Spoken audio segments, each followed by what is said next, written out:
बंदर और डोलता पुल। किसी घने जंगल में नदी के किनारे बंदरों का एक बड़ा झुंड रहता था। नदी पर एक बहुत पुराना लकड़ी का पुल बना था। पहले वह पुल मजबूत था और जानवर अक्सर उसका उपयोग करते थे, लेकिन समय बीतने के साथ उसकी लकड़ियां ढीली और कमजोर हो गई। जब भी हवा चलती या कोई उस पर चलता, वह पुल डोलने लगता। बंदर रोजाना इसी पुल से होकर दूसरी तरफ जाते थे, क्योंकि उस ओर फलों से लदे पेड़ थे।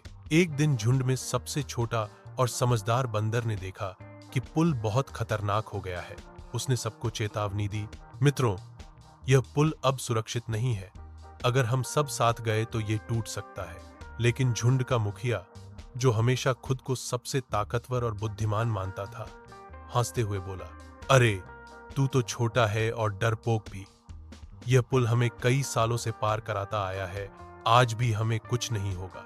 मुखिया की बात सुनकर सभी बंदरों ने उसकी हाँ में हाँ मिलाई और झुंड ने मिलकर पुल पार करने का निश्चय किया। जैसे ही वे सब एक साथ पुल पर चढ़े, पुल जोर से हिलने लगा। लकड़ियां चरमराईं और अचानक बीच से पुल टूट गया। कई बंदर सीधे नदी में जा गिरे। नदी का पानी तेज था।